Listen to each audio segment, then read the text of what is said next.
先輩ジャパニーズカフェへようこそ。夜のカフェバーへいらっしゃい。店長です。こんばんは。お邪魔します。はあ。おや、ずいぶん浮かない顔だね。まあ、座って。温かいお茶でも入れようか。ありがとうございます。実は今度引っ越しで部屋を出るんですけど、退去のことを考えると不安で。なるほどね。今夜はその退去と敷金の話、じっくり整理していこうか。前回はみんなで大喜利をやってずいぶん盛り上がったね。見ました。身につまされるってあの回で覚えました。お、もう使えてるじゃない。今日のテーマは笑い事じゃ済まないけど大事な話だよ。はい。お金が絡むのでちゃんと知っておきたくて。退去するとき敷金ってちゃんと返ってくるんですか？いい質問だね。まず、敷金って何だと思う？最初に大家さんに払うまとまったお金ですよね。そう。でもあれはね、あげるお金じゃない。預けるお金なんだよ。預ける。つまりいつか戻ってくる前提なんですね。その通り。家賃の帯同とか退去の時の修理代を担保するために預かってるだけ。じゃあ何も問題なければ丸ごと返ってくるはずなんですか？理屈ではね。でも現実には退去費用を引かれてほとんど戻らない人もいる。それです。友達が10万円以上請求されたって言ってて。うん、よく聞く話だよ。でもね、その請求本当に全部払う必要があるのかな？違うんですか？請求が来たら払うものだと思ってました。そこなんだよ。知らないまま払うと損をする。だから今日はルールを知って帰ってね。はい、お願いします。メモの準備できてます？じゃあキーワードは3つ。現状回復、経年劣化、特約。これだけで身を守れる。まず一番大事な言葉、現状回復。これ意味を勘違いしてる人がすごく多い。現状回復。入居した時のまっさらな状態に戻すことですよね。そこが落とし穴。現状回復は新品同様に戻すことじゃないんだ。違うんですか？国が出してるガイドラインではこう決まってる。借りた人がわざとまたは不注意でつけた傷だけを元に戻すことなんだよ。じゃあ普通に暮らしてできた痛みは？それは借りた人が治す義務はない。ここテストに出るよ。なるほど。わざとか不注意。そこが分かれ目なんですね。そう。その線引きを今夜マスターすればもう怖くない。さっきの普通に暮らしてできた痛み。専門用語だと何て言うんですか？2つある。経年劣化と通常損耗。難しそうだけど中身は簡単。経年劣化は時間が経って自然に古くなること。日に焼けて壁紙が変色するとかね。通常損耗は？普通に使ってすり減る分、家具を置いた床のへこみとか誰が住んでも起きること。それって私のせいじゃないですもんね。その通り。だから経年劣化と通常損耗は原則大家さん負担なんだ。大家さんが払うんですか？なんでですか？いい疑問。実はね、その分の費用は毎月の家賃にもう含まれてると考えられてるんだ。ああ、毎月ちゃんと家賃で払ってるんだから二重取りはおかしいと。飲み込みが早いね。まさにそういう理屈なんだよ。具体的にどういう痛みが大家さん負担になるんですか？代表例をいくつか。まずさっき言った日焼けによる壁紙の変色。それから冷蔵庫やテレビの裏の黒ずみ。電気で自然に焼けるいわゆる電気焼け。あれ絶対つきますよね。避けようがない。あとはポスターを貼った後や家具を置いた床のへこみ。画鋲の穴とかは？小さい穴開けちゃってて。画鋲やピンの小さな穴くらいなら通常の範囲。壁の下地を変えるほどじゃないからね。よかった。ずっと気にしてたんです。ただしここで安心しすぎちゃいけない。次は借りた人が払うケースだ。借りた人の負担になるのはさっきのわざとか不注意。例えばタバコ。タバコですか？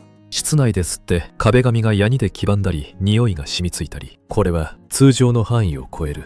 なるほど。それは借りた人の負担なんですね。あとはペットの引っかき傷。それから結露を放置して広がったカビ。結露って拭かないとダメなんですか？そこがポイント。結露そのものは仕方ない。でも放っておいてカビだらけにしたら話は別。ちゃんと手入れしてれば防げたよねってことですか？まさに落書きや重いものをかけるための大きなネジ穴も借りた人の負担になりやすい。画鋲はセーフで大きいネジ穴はアウト。線引きがあるんですね。さっきの不注意ってどこまで気をつければいいんですか？そこで出てくる言葉が全館注意義務。読みにくいよね。全館難しい言葉ですね。中身はシンプル。普通の人として当たり前に注意して済んでねっていう義務だよ。特別なことじゃなくて常識の範囲でってことですね。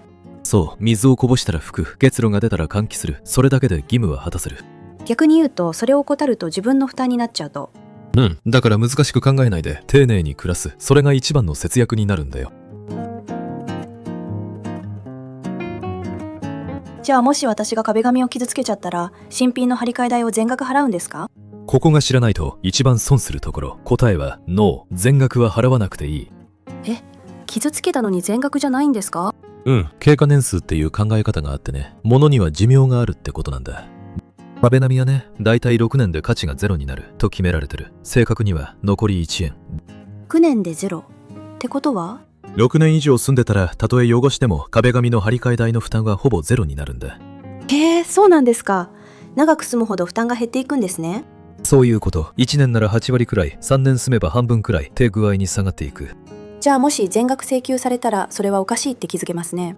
その目を持つだけでもう全然違うよ。でもそれって本当にルールなんですか？お店の人にうまく言いくるめられそうで。気持ちはわかる。でもね、これは法律に書いてあるんだよ。2020年に民法が変わってね。民法ですか？改正ではっきり書かれた。通常損耗と経年変化は現状回復に含まないってね。法律にちゃんと書いてあるなら心強いです。だろ？昔は曖昧で揉めやすかった。でも今は借りた人を守る側にはっきり傾いてる。じゃあ法律でそう決まってますよねって言っていいんですね。言っていい。冷静に丁寧にね。感情的にならない方が交渉は強い。肝心の敷金はいつどうやって返ってくるんですか？これも民法に書いてある。帰ってくるのは部屋を明け渡した後、鍵を返してからだ。あ、先にもらえるわけじゃないんですね。そして未払いの家賃や君が本当に負担すべき修理代を引いた残りが返ってくる。その引く金額が不当に大きいと揉めるわけですね。ご名答。だから何をいくら引かれたのか内訳を必ず確認すること。内訳、明細を見せてくださいって言えばいいんですか？そう。敷金清算書っていう書類でね、堂々と請求していい。見せる義務があるんだから。ここで最後のキーワード、特約。これが一番ややこしくて一番大事。特約、契約書の特別な約束ってことですか？そう。例えば退去時のハウスクリーニング代は借りた人が払うみたいな一文だね。それさっきの原則と違いますよね。大家さん負担じゃ。鋭い。原則とは違う。でも契約は自由だから特約をつけること自体はできるんだ。じゃあ書いてあったらもう従うしかないんですか？そうとは限らない。特約が有効になるには3つの条件がいるんだ。3つの条件教えてください。1つ、その負担にちゃんとした理由があって暴利じゃないこと。2つ、借りた人が普通より多く払うとはっきり分かっていること。その上で借りた人がはいそれで合意しますと納得してること。つまりよくわからないままサインしてたら？金額も書いてない、説明も受けてない特約は無効だと主張できる場合がある。無効を主張できる。じゃあ諦めなくていいんですね。そう、消費者を守る法律もあるからね。ただ金額がはっきり書いてあって納得して。サインした特約なら有効になることもある。そこは契約の中身次第なんだ。だから契約書をちゃんと読むのが大事なんですね。実際に退去するときってどういう流れで進むんですか？まず解約予告。出ていく前にだいたい1ヶ月から2ヶ月前に伝えるのが普通。1ヶ月から2ヶ月前。結構早めなんですね。ここは契約によって違うから必ず自分の契約書を確認してね。遅れると損することもある。わかりました。次は？廃墟の日に立ち会い。担当の人と一緒に部屋を見てどこを直すか確認する。その時何か気をつけることはありますか？その場で言われるままサインを急がないこと。納得できないなら保留していい。サインしないと退去できないとか言われませんか？言われても大丈夫。鍵を返して出ていく意思を示せば退去自体は成立するんだよ。サインと退去は別なんですね。安心しました。もし退去の後で高い請求書が届いたらどうすればいいですか？慌てて払わないこと。これが鉄則。まず内訳を出してもらう。内訳を見て何をチェックするんですか？2つ。これは経年劣化じゃないか。それと経過年数は考えてくれてるか。さっき習った2つですね。そう。もし全部新品価格でまるっと請求してたらそれはおかしいと言っていい。っていう時の根拠が国のガイドラインってことですか？その通り。国土交通省のガイドラインではって言えば相手の対応もぐっと変わる。知ってるか知らないかでこんなに違うんですね。あとね、トラブルを防ぐ一番の方法を教えるよ。引っ越してきたその日にやること。入居した日ですか？何をするんですか？部屋中の写真を撮っておく。最初からある傷や汚れを日付ごと残しておくんだ。ああ、これ私がつけたんじゃないですよって証拠になりますね。そういうこと。退去の時に揉めるのを防げる。スマホで撮るだけタダだしね。今日帰ったらすぐ撮ります。賢いね。それと住んでる間もこまめに換気して掃除する。それがさっきの全館注意義務ですね。よく覚えてた。守る側と守られる側、両方の準備をしておくのが一番強いんだよ。それでももし相手が話を聞いてくれなかったらどうすればいいんですか？一人で抱え込まないこと。日本には無料で相談できる窓口がちゃんとある。無料でどこに連絡すればいいんですか？覚えやすい番号がある。消費者ホットライン、いややで1888。188。いやいや、だから覚えやすいですね。そう、近くの消費生活センターにつながる退去費用の相談すごく多いらしいよ。私だけじゃないんですね。ちょっと安心しました。もっと大きな金額で法律で争うことになったら法テラスっていう窓口もある。裁判ってすごくお金がかかりそうで怖いです。それがね、少ない金額なら少額訴訟っていう簡単な方法もある。60万円以下な対象。原則1回で終わるって聞いたことあります。そう、手数料も数千円。もちろん最終的には自分の契約書と自治体の窓口で確認してね。せっかくだからクイズで腕試ししてみる？どっちの負担か当ててごらん。あ、ドキドキします。お願いします。第1問。日当たりで畳が日に焼けて色が変わった。これは？それは自然に焼けただけだから大家さん負担。正解、経年劣化だね。第2問。料理の油でコンロ周りがベタベタのまま放置。放置したから借りた人の負担ですか？お見事。手入れを怠った汚れは通常を超える。掃除してれば防げたからね。だんだん見分けがつくようになってきました。最後、子供が壁に書いた大きな落書き。これは？それはさすがに借りた人の負担ですよね。わざとっぽいですし。大正解。3問全部できたね。もう線引きはバッチリだ。あ、そういえば鍵の交換代も請求されるって聞きました。あれは誰の負担ですか？鍵交換ね。これは少しややこしい。本来は貸す側が負担するのが妥当とされてる。そうなんですか？次の人のための交換ですもんね。そう。でも現実には特約で借りた人が払うにしてることがすごく多いんだ。またここでも特約が出てくるんですね。うん。相場は1万円から2万円くらい。金額がはっきり書いてあれば有効になりやすい。じゃあ契約の時にこれは何の費用ですかって聞くのが大事ですね。その姿勢が一番の自衛。わからないものに黙ってサインしないことだよ。あとずっと気になってたんですけど、礼金って敷金と何が違うんですか？いい質問。敷金は預け金で返ってくる前提。でも礼金は戻ってこないお金なんだ。戻らないんですか？ちょっとショックです。昔からの習慣でね、大家さんへのお礼みたいな意味。最近はない物件も増えてるよ。じゃあ礼金と敷金は最初にちゃんと区別しておかないとですね。そう、それと地域によっては敷引きっていう習慣もある。敷引き、初めて聞きました。敷金から最初に決めた一定額を退去時に返さないという特約だね。西の方に多いみたい。それも高すぎたら無効を主張できたりするんですか？鋭い。あんまり高額だと消費者を守る法律で無効になった例もあるんだよ。やっぱり知ってることが武器になるんですね。ハウスクリーニング代って自分で掃除すれば払わなくて済みますか？そこは特約次第なんだ。退去時のクリーニングは借りた人負担と書いてあったら、たとえ自分で掃除しても専門業者の費用を求められることがある。自分で頑張ってもですか？うん。ただし、その特約が有効なのは金額がちゃんと書いてある場合。相場はワンルームでだいたい1万5,000円から3万円くらい。物件で結構変わるけどね。金額が書いてなかったらどうなるんですか？金額も説明もないふわっとした特約なら無効を主張できる余地があるんだ。なるほど。書いてあるか説明されたかがポイントなんですね。そもそもその国のガイドラインって絶対に従わせる力があるんですか？正直に言うとね、ガイドラインそのものに罰則みたいな強制力はないんだ。じゃあ意味ないんじゃ。いや、そうじゃない。中身の考え方は民法と裁判の積み重ねが土台になってる。だから交渉や裁判の時の基準になるんですね。その通り、すごく強い基準だよ。ただし、最終的には君の契約の中身と部屋の使い方、個別の事情で決まる。だから最後は専門の窓口で確認してね。丸暗記じゃなくて考え方を知っておくってことですね。じゃあ本番を想定して立ち会いの練習をしてみようか。私が業者の役をやるよ。わ、緊張します。でもやってみます。5本。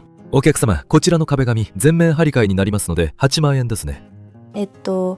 それは経年劣化ではないでしょうか？おお、いいぞ。いや、お客様の責任です。さあ、どう返す？では経過年数を考慮した内訳を見せていただけますか？完璧。それを冷静に言われたら相手も無茶な請求はしにくくなる。言葉が出てくるとこんなに心強いんですね。そう、大事なのは喧嘩じゃなくて確認、丁寧にね。それが一番効くんだ。壁紙は6年っていうのは分かりました。他のものにも寿命ってあるんですか？あるある。カーペットやクッションフロアもだいたい6年。エアコンなんかも6年。割と短いんですね。うん。逆にフローリング全体の張り替えは建物の寿命で考える。木造ならなんと22年。そんなに長いんですか？そう。それとね、畳の表面や襖の紙は消耗品扱い。経過年数では考えないんだ。ものによって考え方が違うんですね。覚えるの大変そう。全部覚えなくていいよ。物には寿命があって古いほど負担は減る。それだけ分かってれば十分。それなら私にも覚えられます。最近敷金ゼロの物件も見かけます。あれってお得なんですか？一概には言えないんだ。初期費用は安いけど落とし穴もある。落とし穴ですか？敷金を預けてないと退去の時修理代を別で請求されることがある。預けてないから引く元のお金がないんですね。そういうこと。だからゼロだから安心じゃない。退去時の負担ルールは結局同じだよ。じゃあ敷金があってもなくても今日のルールは効くんですね。聞くとも、経年劣化は大家さん、わざとの傷は自分。これはどんな物件でも変わらない。私みたいに日本語にまだ自信がない人が特に気をつけることってありますか？一番は契約書を一人で抱え込まないこと。難しい言葉が多いからね。わからないままサインしちゃいそうで怖いです。焦らなくていい。わからない一文があったら、これはどういう意味ですかと必ず聞く。聞いてもいいんですよね。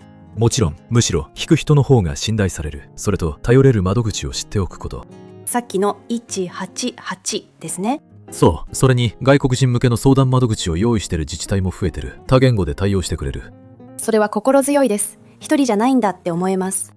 その通り、言葉の壁は知識と頼る勇気で越えられる。今日の君ならもう大丈夫だ。なんだか来た時よりずっと気が楽になりました。それが一番だよ。要はね、言われるまま全部払わなくていいってこと。知らないと泣き寝入りしちゃいますもんね。泣き寝入り。いい言葉を知ってるね。理不尽を黙って受け入れちゃうこと。でも今日の君は違う。ルールを知った。もう泣き寝入りしなくていいんだ。はい、ちゃんと自分を守れる気がします。じゃあ今日の言葉を一つ送らせて。ちょっと整理してみようか。立つ鳥、後を濁さず。立つ鳥、後を濁さず。どういう意味ですか？飛び立つ鳥は水辺を汚さずにきれいに去っていく。つまり去る場所はきちんときれいにして出ましょうっていう日本の美学だね。だから掃除して丁寧に住むのが大事なんですね。そう。でも忘れないで。きれいに去るのと不当なお金を払うのは別の話。もう一回言ってもらっていいですか？立つ鳥後を濁さず。でも自分の権利はちゃんと守る。両方大事にね。立つ鳥後を濁さず。でも泣き寝入りはしない。覚えました。じゃあ最後に練習。さっきの3つのキーワードを覚えてるかな？はい。現状回復、経年劣化、そして特約。完璧。みんなも声に出して言ってみよう。いくよ。3、2、1。現状回復、経年劣化、特約。いいね。この3つを知ってるだけで君の敷金はぐっと戻りやすくなるんだよ。さて、今夜はこの辺で。退去の不安少しは軽くなったかな？はい、すごく来てよかったです。お茶も心も温まりました。それは何より。同じことで悩んでる人きっと多いはず。見てくださってる皆さんも退去の経験コメントで教えてくださいね。気に入ったらチャンネル登録してまた夜にフラッと寄ってよ。待ってるよ。今夜もありがとうございました。おやすみなさい。